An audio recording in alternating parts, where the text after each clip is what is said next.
ሰላም ጤና ይስጥልኝ ውድና የተከበራችሁ የቻናሌ ቤተሰቦች እንዴት አላችሁ? በያላችሁበት ሰላም ክርስቶስ ይብዛላችሁ። ለዚህ ቻናል አዲስ ከሆናችሁ ሰብስክራይብ በማድረግ ቤተሰብ የሆኑ ነባሮች ሁሌ ስለምታበረታቱን ከልብ አመሰግናለሁ። ቪዲዮውን በላይክ ይጀምሩ። አስተማሪና ተወዳጅ የሆነ ድራማ ዳጣ ክፍል አንድ።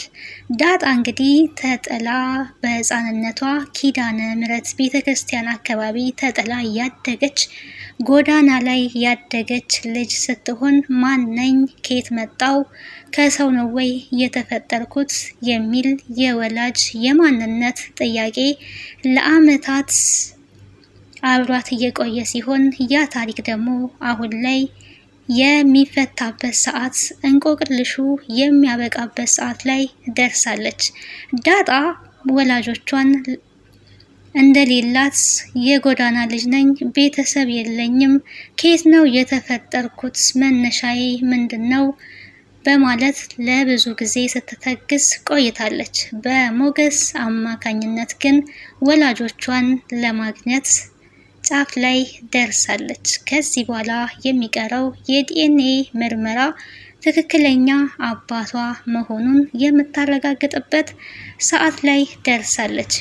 አባቴ ነው እየጣለኝ፣ እናቴ ብትሆን ጨክና አትጥለኝም ብላ ለብዙ ጊዜ አባቷን ስትወቅስና ስትረግም የነበረችው ዳጣ ምን ገጠማት? ያልታሰበ እውነት እንግዲህ የቤተሰቦቿን ፍለጋ ቀጥላ በር አንኳኳች። ስታንኳኳ ወደ ተጠቆመችበት አካባቢ ደርሳ ደረጀ የሚባለው አባቷ እንደሆነ ከብዙ መረጃና ማስረጃ በኋላ እቤት ድረስ ሄዳ አንኳኩታለች። በሩን የከፈተው አባት የተባለው ደረጀ ነበረ።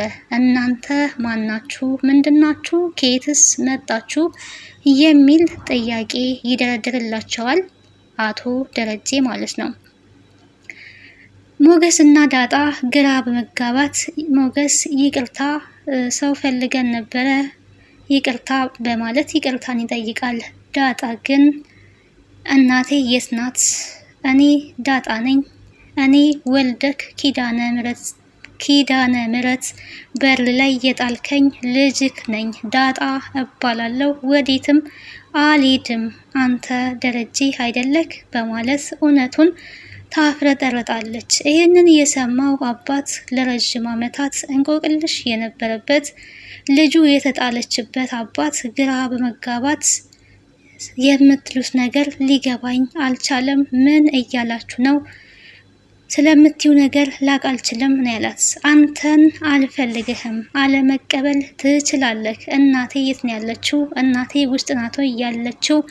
አንተ የጣልከኝ አውሬ ነክ፣ አውሬ ነክ። እሺ እናቴን ብቻ ነው የምፈልገው፣ እናቴ ውስጥ ናት ወይ በማለት ምንም እናት የሚባል እዚህ የለሽም ቢላትም እናቴን ብቻ ነው የምፈልገው በማለት አቶ ደረጀን ገፍትራ ወደ ቤት ትገባለች።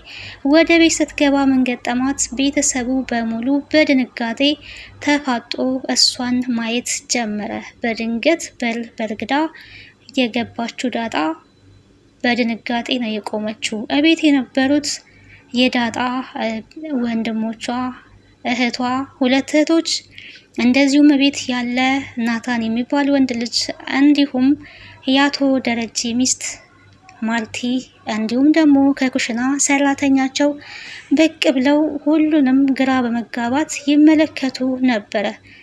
ወይዘሮ ማርቲ በመደናገጥ ወዲህ ብታይ ወዲያ ብታይ ቤተሰቡ በመፋጠጥ እርስ በርሳቸው መተያየት ይጀምራሉ። ማርቲ ማንሽ አንቺ በትላትም ከተቀመጠችበት ተነስታ ዳጣ ግራ በመጋባት ፈገግ ባለ እይታ አንቺ ማነሽ ነው ያለቻት። ማርቲ በዚህን ጊዜ ደረጀ እያለች ወደ ውጪ ትወጣለች። ደረጀ ከሞገስ ጋራ ቆሞ እያወራ ነበረ። ይህንን ነገር ሚስቴ ከሰማች ትዳሬ ላይ ትልቅ አደጋ ስለሚፈጠር እባክክ ይዘካት ከዚህ ሂድ እያለው ነበረ። ማርቲ ምንድናት? ማናት? በማለት ደረጀን በጥያቄ ታፋጥጠዋለች። የደረጀ መልስ እብድ ናት። ይሄ ደግሞ ቤተሰቡ ስለሆነ እሷን ሊወስድ ነው የመጣው። እባክህ ሌላ ችግር ሳይፈጠር ፖሊስ ሳልጠራ እቺን ልጅ ከዚህ ይዘክልኝ ጥፋ፣ ይዘክልኝ ሂድ፣ እብድ ናት በማለት ይመልሳል። እብድስ አይደለችም በማለት ሞገስ መልሱን ይቀጥላል። ዳጣ እብዶና ሳይሆን ለአመታት ታፍኖ የቆየ እውነት የወላጅ ጥያቄ የማንነት ጥያቄን ፍለጋ ላይ ናት እንጂ ዳጣ እብድ አይደለችም። የደረጀ ፍርሃት እንግዲህ እዚህ ጋር ትዳሩ እንዳይበጠበጥ ቤቱ እንዳይበጠበጥ ያለበት ስጋት እብድ ናት አስብሎታል። ልቡ ደንግጧል። ልጁ መሆኗንም አውቋል። ወደ ቤት ተመልሰክ እሱን ለምን አውጣ ትለዋለክ? አንተ ራስክ ለምን ጎትተክ አታወጣትም? ግባና አውጣት ትለዋለች ማርቴ። ወደ ቤት እንግዲህ ገብቶ አስወጥቷታል። እሷ ግን እስከዛን ሰዓት ድረስ እቤት ያሉትን ሰዎች እየተዋወቀች በፈገግታ ትገኛለች። ስምሽ ማን ነው ብላታለች። አንዷን ትንሿን ልጅ ውሃ ይባላል ስሜ ብላ ራሷን አስተዋውቃለች። አንቺም የደረጀ ልጅ ነሽ ስትላት አዎ የደረጀ ልጅ ነኝ ብላለች። እቤት ያለውም እንግዲህ የደረጀ የጓደኛው ልጅ የነበረው እሱስ ናታን እባላለሁ ብሏል። ልጅ ነህ ወይ አንተም የደረጀ ልጅ ስትለው የጓደኛው ልጅ ነኝ ልጁ አይደለሁኝም ብሏል። ቀጣይ እህትየዋም ስትጠየቅ አቢጊያ የዚህ ቤት ፖሊስ ነሽ ወይ ልትጠይቂ ነው ወይ የመጣሹ? ከበኋላ የመጣ አይና ወጣ አሉ ማንሽ እና ነው ሁላችንም የምትጠይቂን ብላታለች። ናታንን እንግዲህ እኔ ልጅ አይደለውም ሲል እና ሰው ቤት ምን ታደርጋለህ ነበር ያለችው። በዚህ ጊዜ አንቺ ናታንን ነው ወይ እንደዚህ የምትናገሪው? ከበኋላ የመጣ አይና ወጣ የሚል ተረታለች። አቢጊያ ናታንን ትወስድብኛለች የሚል ስጋት ስላላት የምትነጋገረው ንግግር ሁሉ በጣም ከባድ ነው። ውሃ የምትባለዋ ትንሿ ልጅ ግን ዳጣን በጣም ወዳታለች። ዳጣ ከቤት ከወጣች በኋላ ናታን እንግዲህ ደስ ትላለች ብሏል። ውሃ የምትባለውም በጣም ደስ እንደምትል እንግዲህ ስለ ዳጣ እየተናገረች ትገኛለች። አቢጊያ በቅናት በመጨርጨር ደግሞ ምኗ ነው እቺ ደስ የሚለው ብላለች። እንግዲህ ማርቲ ግራ ተጋብታለች። ማነች እች ልጅ? ምንድነች? ከየት መጣች? እያለች ትገኛለች። አቶ ደረጀ እንግዲህ ከቤት አስወጥቶ ሻይ ቡና እያላቸው ሞገስንና ዳጣን ለብቻቸው ማውራትን ወደደ። ያወራቸው እንግዲህ ምንድነው ስለምንድነው የምትሉኝ አስረዱኝ ሁሉንም ነገር ብሎ ሁሉንም ነገር ለመረዳት ሞክሯል። ዳጣም እንግዲህ ኪዳነ ምሕረት ጋር እንደጣልከኝ በህፃንነቴ ጎዳና ላይ ነው ያደግኩት። ሲቲ ደግሞ አንተን ጠቁመውኛል። የጠፋ አባቴን ስፈልግ እዚህ ተጠቁሚ ነው የመጣሁት። እዚህ ደግሞ ያገኘ ነው አንተን ነው። ምናልባት አንተ አባቷ ልትሆን ትችላለህ ብሎ ሞገስ አውርቶታል ማለት ነው። የምትሉት ነገር እውነት ከሆነ እግዚአብሔር ጸሎቴን ሰማ። ለረጅም ዓመት ስፈተንበት የቆየሁት እንደዚሁም ስጸጸትበት የቆየሁት ታሪክ ነው ከሆነ በጣም ደስ ይለኛል ብሏል።